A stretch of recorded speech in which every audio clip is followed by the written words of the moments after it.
ville de la Pillée-Salpêtrière. J'interviens dans quelques EHPAD du 13e, à domicile via le DAC, sur les patients qui sont suivis par M2A Sud, et à la Pillée-Salpêtrière en intra et en extra. Et aujourd'hui, on va voir pourquoi est-ce que évaluer l'autonomie chez la personne âgée, c'est quand même hyper important, même quand on est en ville et qu'on sait déjà de quoi on parle.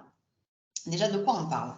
La dépendance, c'est le fait de ne pas être capable, de manière partielle ou totale, d'effectuer sans aide les activités de la vie quotidienne. Donc, ça peut être une dépendance du fait d'une problématique physique, psychique ou sociale. Ce qu'on appelle autonomie, c'est autonomie au sens beaucoup plus large, que je suis capable de m'habiller, de manger et de vivre. Dans autonomie, il y a une notion de capacité à se gouverner soi-même, donc d'avoir encore une capacité de jugement. Il faut savoir que le fait d'être vieux ne suffit pas à lui-même à faire perdre en autonomie. Un vieillissement réussi ou un vieillissement usuel fait que les patients restent autonomes jusqu'à la fin de leur jour. C'est en rajoutant un peu de pathologie qu'on rentre dans la dépendance, mais en tout cas, c'est absolument pas normal de ne plus être capable de réaliser ses ADL ou ses IADL. L'évaluation de l'autonomie, ça fait partie de l'évaluation gériatrique standardisée. C'est ce qu'on fait à chacune de notre consultation, en hospitalisation, à l'entrée, à la sortie et à chaque pathologie aiguë. Pourquoi est-ce qu'on évalue l'autonomie? L'objectif quand même d'un gériatre, c'est pas tant d'intervenir sur les malades une fois que ça y est, ils sont dépendants, ou que ça y est, ils sont dénutris, ou ça y est, ils ont des troubles neurocognitifs majeurs, ou ça y est, ils sont plus capables de marcher tout seuls. L'objectif, c'est de prévenir l'entrée en dépendance chez les patients qui vont être ces patients fragiles. On est très mauvais en France pour la prévention et c'est vraiment dommage. Et on intervient souvent quand il est un peu tard. Sur ces patients, nous, le problème, c'est qu'ils ne vont pas forcément en OLI à l'hôpital. Ils ne passent pas forcément par la case gériatrique vu qu'ils sont encore décrits relativement autonomes. Et du coup, ils vont aller dans d'autres services qui ne vont pas s'enquérir de toute cette évaluation multidimensionnelle où dedans, il y aura l'autonomie ou le début de perte d'autonomie. Et le risque, c'est qu'on rentre dans la dépendance. Il faut savoir que le patient, quand il est fragile, c'est quelque chose qui est encore réversible. Là où, une fois qu'on est dépendant, ce n'est souvent plus réversible, en tout cas, si on n'a pas de pathologie aiguë qui fait que, genre la fracture du col. La fragilité, il y a plusieurs définitions de la fragilité. Une des définitions qu'on utilise beaucoup en gériatrie, c'est la définition selon Fried. Et je vais vous décrire les items qu'il y a à l'intérieur, mais globalement, c'est assez instinctif. C'est la personne âgée qui va marcher moins vite que d'habitude. C'est la personne âgée qui va perdre un peu de poids. C'est la personne âgée qui va avoir une limitation dans ses activités par rapport à d'habitude. Et en fait, en vous donnant ces critères qu'on appelle les critères de Fried, vous allez voir que finalement, ça concerne énormément de personnes à domicile sans forcément qu'on s'en enquiert ou qu'on s'en inquiète et qu'on dise que finalement, tout ça n'est que la résultante d'un vieillissement. Donc, il y a la perte de poids. Vous pouvez aussi les interroger sur la fatigue, sur la vitesse de marche. Vous avez aussi le fait d'être sédentaire, donc de ne plus faire grand-chose, de ne plus aller chercher sa baguette, par exemple. Et il y a aussi un critère de perte de force musculaire. Donc ça, il faut être un peu habitué à avoir des patients pour voir la force musculaire. Et sinon, le test qu'on leur fait faire pour justement dépister la fragilité, c'est le N-grip. C'est on attrape une sorte de manette qu'on serre très fort et on regarde comment ils y arrivent. Pourquoi est-ce que évaluer l'autonomie, c'est indispensable? C'est indispensable parce que déjà, on ne va pas prendre en charge un patient de la même manière si on est sur un patient fit avec un vieillissement réussi sans perte d'autonomie. Je vous caricature là un papy, une petite mamie de 88 ans qui arrive aux urgences pour détresse respiratoire et pneumopathie d'inhalation. Elle est sous 15 litres d'oxygène, elle est dans le coma. Elle a une bonne tension, un peu tachycarde, une saturation qui baisse à 82% et on va se poser la question de l'intubation. Si moi, je suis médecin des urgences et que j'accueille mamie, pour prendre mes décisions de est-ce que je lui pose le tube là dans les 30 minutes, il va falloir que j'ai un peu de billes. Donc, si vous êtes la personne qui appelait les pompiers pour envoyer cette personne aux urgences ou appeler le SAMU ou adresser tout simplement avec une petite voiture cette patiente, même si elle est un peu trop grave pour y aller en petite voiture, il faut que vous nous décriviez à quoi elle ressemblait. Nous, quand on n'a pas les informations et qu'elles ne sont pas écrites de qui elle était en fait dans son domicile, maintenant qu'elle est dans le coma, c'est pas elle qu'on va interroger. Donc là, on appelle son auxiliaire de vie qui a appelé les pompiers et en fait, on apprend qu'au déjeuner, le steak n'était pas passé. Et puis, elle vous apprend aussi que c'est un patient qui est confiné au lit, grabataire, qui est dépendant pour toutes les activités de la vie quotidienne et en l'examinant, vous avez une Stars 4. évidemment, cette patient, on l'intubera pas.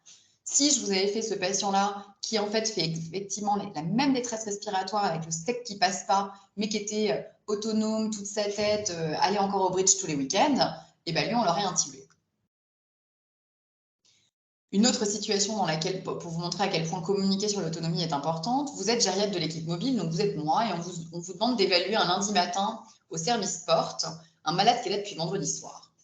Vous retrouvez un patient totalement confus, qui essaye de se détacher, qui a été attaché, qui est incapable de vous raconter ce qui se passe, qui cherche désespérément à se lever. Quand vous le détachez, il est en rétropulsion, complètement déshydraté, et il cherche à aller aux toilettes. Moi, ce malade, il ne ressemble pas à grand-chose. Il a passé 3 jours aux portes. On ne lui a probablement pas proposé grand-chose. Ça, c'est les histoires. Ces histoires-là, elles sont réelles. Hein, c'est la vraie vie. Et ben, on appelle les voisins, on appelle l'auxiliaire de vie, on appelle l'infirmière, on appelle le kiné, on appelle le médecin traitant pour en savoir un peu plus. Et en fait, c'était un patient qui était parfaitement autonome jusque-là, qui vivait tout seul, qui avait une vie sociale qui était bien développée. Il était d'ailleurs encore président de l'association du Bridge et il revient d'un tournoi en Espagne. Et ces derniers jours, il se plaignait juste d'une bronchite. Sauf que ce malade, en fait, il est arrivé comme ça aux urgences avec son beau costume. Nous, qu'est-ce qu'on a fait? On l'a déshabillé, attaché, mis une protection. On ne lui a pas donné accès à l'eau et à l'alimentation. On ne lui a pas donné de repères spatio-temporaux. Il a été assez vite confus et puis il ne se ressemble plus. Et ce malade-là, si on le décrit comme ça aux confrères, personne ne remettra debout ce malade, ne lui parlera de la même manière. Si on sait que c'était un malade qui était parfaitement fit, je vous assure que la prise en charge, elle change. Et l'intensité des soins va changer. Donc, il faut l'évaluer parce que nous, ça va nous permettre de savoir, OK, qu'est-ce qu'on va explorer comme pathologie, jusqu'où on va aller, évidemment, quelle décision on va prendre avant tout acte invasif. Et puis, on va arrêter d'avoir des malades qui viennent aux urgences et qui ressortent avec les mêmes problématiques, voire pire, ou des patients qui rentrent sur leurs deux pieds et qui ressortent grabataires. Et ça, je suis sûre que vous l'avez déjà vu, où vous vous dites, mais mon Dieu, c'est pas possible. Je l'ai envoyé à l'hôpital, il repart pire qu'avant. Nous, notre objectif à l'hôpital, c'est de connaître l'autonomie du malade avant les épisodes aigus. Donc, souvent, on parle de 15 jours avant l'hospitalisation, pour que quand il sorte, il soit dans le même état. Le problème, c'est que si vous ne croisez pas de gériatre sur votre parcours, personne ne s'enquérira de cette autonomie. Et si, en arrivant à l'hôpital, il y a eu une mauvaise communication sur à quoi ressemblait le patient à domicile, quelle était sa structure de soins, quelle était son autonomie, on risque de faire des erreurs et de vous le renvoyer pire qu'avant. Il faut évidemment aussi pour nous savoir évaluer l'autonomie pour le moment du retour à domicile, voir s'il ne faut pas majorer un petit peu les aides ou pas, ou mettre en place des choses qui n'existaient pas avant. Globalement, le message, c'est que vous, en ville, quand vous adressez quelqu'un aux urgences, vous connaissez cette autonomie. Vous connaissez vos malades par cœur, vous les voyez évoluer sur le long terme et vous êtes capable de me dire, il y a 6 mois, il faisait ça, il y a 3 mois, il faisait ça, il y a 1 mois, il faisait ça. Donc, peu importe les raisons pour lesquelles vous envoyez quelqu'un à l'hôpital, dans votre courrier d'adressage, s'il vous plaît, transmettez-nous à quoi il ressemble. Il faut savoir que l'hôpital, ce n'est pas que parce qu'on est nul en autonomie, en évaluation d'autonomie, qu'on vous les rend complètement catastrophiques, mais quand on regarde les statistiques de l'autonomie à l'hôpital, dans les 3 mois qui suivent un passage aux urgences, 1/3 des patients vont devenir dépendants. L'hospitalisation en elle-même majore la dépendance, c'est ce qu'on appelle la iatrogénie hôpital. Vous venez sur vos deux pieds, vous êtes malade, on vous le met dans le fond d'un lit, en protection avec une chemise d'hôpital et on vous relève les barrières. On fait ça pendant 3 jours et paf, ça y est, vous avez perdu votre autonomie. Nous, ce pourquoi on lutte en équipe mobile, c'est faites vite rentrer les malades qui vont bien et ne les laissez pas moisir dans un lit. Mais il faut aussi savoir que faire rentrer un patient un peu n'importe comment, de manière rapide, sans prendre en compte cette autonomie, à terme, est aussi une bêtise. Si vous faites rentrer une patiente des urgences qui a fait une chute sans gravité avec une fracture de l'humérus, qui a un bras coude au corps et qui marchait avant avec un déambulateur, on s'est un peu planté sur l'évaluation de l'autonomie avant-après. Donc finalement, l'autonomie, c'est certes fait partie de l'évaluation gériatrique, mais c'est une évaluation que tout le monde doit faire. Et pour moi, c'est à consigner dans un dossier au même titre que n'importe quel antécédent au niveau du mode de vie. Parce que le consigner comme n'importe quel antécédent, genre fibrillation auriculaire, à force de l'ancrer dans nos pratiques, ça fera peut-être en sorte que perte de moins d'autonomie, et moins de consommation de soins et moins de patients qui finissent dans nos EHPAD. Après, dans l'évolution de l'autonomie, il y a des signes indirects qui doivent vous alerter et qui doivent vous faire dire que peut-être il faut l'adresser à un gériatre. Quand on voit les patients tous les jours, parfois on ne les voit plus de la même manière que quand on les voit tous les 6 mois comme nous. Il y a des choses qui peuvent vous choquer et vous faire dire, tiens, est-ce que ce patient-là, il n'est pas en train de perdre son autonomie? Vous avez évidemment, quand vous allez au domicile d'un patient, son état général. À quoi il ressemble, qu'est-ce qu'il est en train de faire, est-ce qu'il est dans le fond de son lit, sur sa chaise, habillé, pas habillé. Avant, il s'habillait tout seul, il ne s'habille plus. Il a les mêmes fringues, c'est qu'il ne s'est pas changé. Est-ce qu'il est incurique, est-ce qu'il est propre? S'il n'est pas propre, c'est qu'il n'utilise plus sa baignoire ou sa douche. Est-ce que c'est parce que cognitivement, il n'en est plus capable? Est-ce que c'est parce que physiquement, il n'est plus capable de monter dans sa baignoire et en fait, c'est l'histoire d'une ergothérapeute ou de l'adaptation d'un domicile? Mais en tout cas, le fait de ne plus faire des choses comme se laver doit vous alerter. Ensuite, vous avez évidemment la couleur des cheveux et les teintures. Alors, quand on a fait le choix comme moi de laisser ses cheveux blancs, ne dites pas que je suis en perte d'autonomie, c'est un choix personnel. Mais quand vous voyez mamie qui, toutes les semaines, sortait pour aller chez le coiffeur, faire son petit brushing et sa teinture et qui subitement, vous avez les racines qui poussent, il y a un problème. Elle ne va plus chez le coiffeur. Ça peut être un choix de vie, mais à cet âge-là, c'est plutôt une perte d'autonomie. Regardez l'état des ongles. Pareil, une mamie qui avait toujours les ongles nickel, si elle ne les fait plus, c'est louche. Regardez l'état des pieds. Je dis souvent, il faut enlever les chaussettes et les chaussures de ces patients. Ça nous donne plein d'infos. Est-ce qu'ils sont propres? Oui, non. Est-ce qu'on est encore capable de les atteindre? Est-ce que les ongles sont très longs? Est-ce qu'ils ont des déformations, des petites plaies chez ces patients, notamment diabétiques, qui ne se plaignent de rien? Et globalement, il faut déshabiller nos patients pour voir ces signes indirects de perte d'autonomie, voire même, j'ai envie de dire, si on a un peu de temps devant nous, parce que ça va prendre un peu de temps, c'est les laisser faire pour voir comment ils font. Si devant vous, ils ne sont pas capables de se déboutonner et se boutonner, sans vous, encore moins. L'autre chose qui peut vous choquer aux yeux ou de manière insidieuse, c'est l'état nutritionnel. Si vous voyez un patient qui n'arrête pas de maigrir à vue d'œil, il se passe quelque chose. Il peut se passer quelque chose d'un point de vue médical, avec un cancer, une dépression, il mange moins. Mais il faut aussi se poser la question de, OK, qui lui fait les courses? Qui va lui chercher? Est-ce que cognitivement, il est capable de refaire un repas? Comment est-ce qu'il mange? Donc, la cachexie ou la perte de poids, ça peut s'observer d'un point de vue clinique et très facile, mais vous pouvez aussi voir sur les fringues de vos patients, est-ce qu'ils flottent dedans? Les patients âgés, ils ne font pas le Summer Body Challenge pour perdre 5 kilos avant l'été et enfiler dans leur maillot de bain. S'ils ont perdu 5 kilos, c'est que c'est louche et qu'il se passe quelque chose. Ensuite, par rapport à l'autonomie, des choses toutes simples, c'est de les voir évoluer dans leur appartement ou de les voir évoluer quand ils viennent à votre consultation ou à votre cabinet. Mettre debout un malade et le voir marcher peut vous donner plein d'indications sur déjà est-ce qu'il est à risque de chute, oui, non, et est-ce qu'il n'est pas en train de décliner et de perdre la marche. Il faut évidemment observer comment est-ce qu'il fait ses transferts, est-ce qu'il les fait tout seul en se levant de sa chaise, est-ce qu'il met les deux mains, est-ce qu'il doit s'agripper à tous les meubles.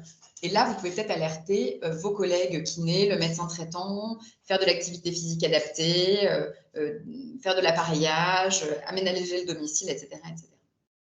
Vous pouvez aussi observer évidemment le linge. Est-ce qu'il est propre, pas propre? Est-ce que le lit est fait et pas fait? Et puis, ces ruptures dans votre parcours de soins. Tiens, il venait tous les mois me voir en cabinet et là, il ne vient plus et il faut que ce soit moi qui vienne à lui. Qu'est-ce qui s'est passé qui fait qu'il ne sort plus de chez lui? Je ne vous parle pas du Covid et de la période Covid qui nous a mis à mal l'autonomie de tous nos personnes âgées parce qu'ils ne sortent plus. Mais là, on est en train de revenir dans une espèce de période un peu plus sympa avec plus de masques. Les sortez, évidemment, c'est la vie. Donc, s'ils ne viennent plus vous voir, c'est louche. Pour communiquer la même langue, pour évaluer l'autonomie, quand vous voulez nous la transmettre, quand on veut se la transmettre entre nous, il y a 2 échelles qui sont utilisées depuis les années 60 et qui font foi. C'est l'échelle d'ADL et d'IADL. ADL, c'est pour les activités de la vie quotidienne et c'est globalement, il faut imaginer le malade qui va sortir de son lit, marcher, aller faire pipi. Est-ce qu'il a incontinent? Oui, non. Aller faire sa toilette, s'habiller et aller prendre son petit-déj. J'ai tous les points 6. J'ai une aide partielle sur un de ces items. Aide partielle pour m'habiller, aide partielle pour faire ma toilette, aide partielle pour aller au WC, aide partielle pour l'alimentation. Je perds 0,5 points et le total, c'est 0. 6, c'est le max des points. Je suis nickel. 0, c'est la cata. Il y a aussi ce qu'on appelle les activités instrumentales. Les activités instrumentales, c'est prendre son téléphone, aller faire ses courses, faire à manger, faire son ménage, faire son linge, prendre les transports en commun, gérer ses médicaments de manière autonome et gérer son budget. En général, on perd d'abord des points sur l'IADL et c'est insidieux, puis après on va sur l'ADL, sauf événement majeur, type un accident vasculaire cérébral, qui va faire que d'un point de vue moteur, vous allez perdre en ADL. Le reste, ça sera plutôt d'un point de vue neurocognitif. Une autre grille ou un truc que vous devez entendre, c'est le GIR. Il faut savoir que le GIR, ce n'est pas le meilleur moyen de décrire l'autonomie entre nous, même si c'est très parlant. GIR 1, on voit tous un patient dans le fond de son lit. Il faut savoir que la grille à GIR, ça a été créé juste pour le calcul de l'allocation pour l'autonomie, donc l'APA. Donc, quand vous avez l'APA, il faut être GIR 1 à 4 et ne pas avoir beaucoup de revenus. C'est-à-dire que si vous êtes GIR 1 à 4 et blindé, vous n'aurez pas de prise en charge par l'APA. On vous dira, bah, vous êtes 3, vous avez besoin de 30 heures par mois, mais on ne vous les paiera pas ou on vous paiera 1 euro de l'heure. Donc, les grilles, c'est à l'envers par rapport à l'APA. GIR 1, c'est la cata, vous êtes grabataire dans le fond de votre lit. GIR 6, vous êtes parfaitement autonome. Et donc, nous, en fait, la majorité de notre population, elle est GIR 2, 3 ou 4. Donc, 4, c'est l'autonomie mentale, les capacités à se déplacer au sein du domicile, mais on a des petites difficultés sur certaines tâches. GIR 3, on est autonome mentalement, mais on a besoin d'aide pour le corps. Et GIR 2, c'est nos fonctions mentales qui sont partiellement altérées, mais on a nos capacités motrices conservées. C'est pour ça que c'est un mauvais score, parce qu'on a l'impression que ça gradue entre le 2, le 3, le 4, alors qu'en fait, ce n'est pas exactement la même chose qui est altérée. Ce n'est pas le meilleur canal de communication pour parler entre nous de l'autonomie de nos patients, c'est plutôt vraiment quelque chose pour le calcul des sous.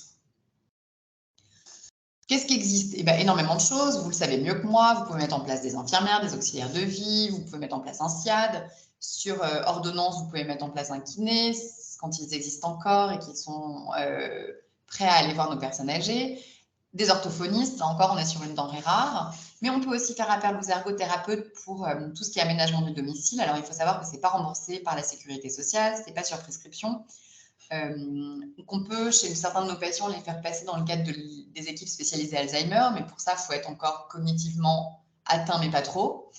Il y a certaines associations qui mettent à disposition des ressources ergothérapeutiques, il y a le DAC qui a une ergothérapeute en son sein. Nous, on a une ergothérapeute à l'équipe mobile qui peut se faire des visites à domicile sur les patients qui sont passés par chez nous ou via l'équipe mobile. Mais c'est une ressource qui est un peu plus compliquée à mettre en place, même si elle est quand même, en tout cas pour le risque de chute, une des ressources indispensables à la prise en charge. Ensuite, dans tout ce qui peut être pris en charge par l'APA, vous avez l'aide ménagère, l'auxiliaire de vie, mais aussi la téléalarme, des aides techniques, le portage de repas, etc. Je ne vais pas m'attarder. Je voulais juste faire un focus. Quand on perd en autonomie, il y a plusieurs options qui s'offrent à vous.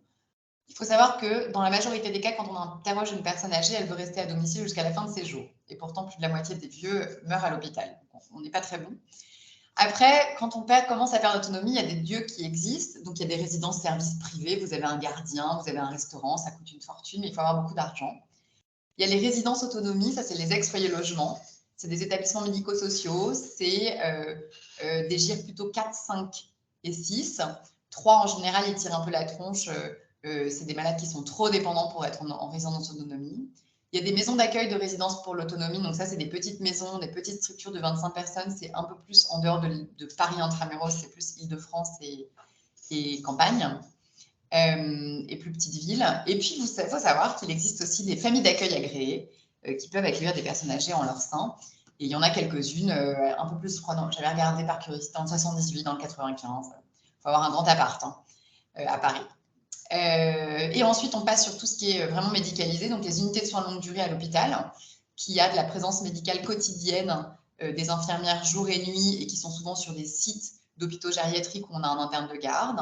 Et puis sinon, au max, vous avez les établissements d'hébergement pour les personnes âgées dépendantes, où là, pour vous caricaturer, c'est une infirmière environ, quand elles existent, pour 60 résidents, un médecin co qui n'est pas prescripteur la plupart du temps, pas là à temps plein, et les médecins prescripteurs sont souvent les médecins généralistes qui, pour se déplacer dans le cadre de l'urgence en EHPAD, vous savez comme moi que c'est assez compliqué.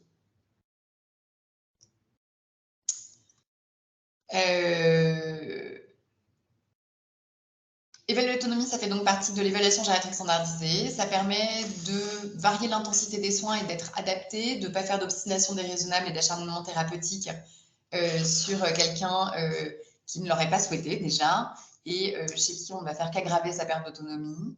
Ça permet aussi d'adapter nos objectifs thérapeutiques, sachant que les objectifs du gériatre, c'est quand même qualité de vie et autonomie. De limiter le déclin en cas d'hospitalisation, si on a la bonne photo de notre malade avant ces pathologies aiguës, eh ben, on essaiera de vous le rendre pas si pire, promis. Mais effectivement, il faut s'attendre à ce qu'à la sortie d'hospitalisation, les patients soient pires qu'en arrivant. Si vous voulez, un jour, vous pourrez faire un vie ma vie avec moi pour vous apercevoir à quel point il est facile de perdre en autonomie à l'hôpital. Et un des messages quand même que je voulais passer aujourd'hui, c'était que l'idéal, c'est de prévenir cette perte d'autonomie. Et donc, au moindre signe, à la moindre petite chose où vous sentez que ça décline, d'essayer de soit faire une évaluation gériatrique standardisée si vous êtes sensibilisé à ça, soit de nous l'adresser, nous, gériatres, pour qu'on le screen sur tous les domaines, pour voir pourquoi est-ce que c'est en train de décliner et d'essayer de le faire passer de fragile à robuste et non pas de fragile à dépendant. Je vous remercie de votre attention.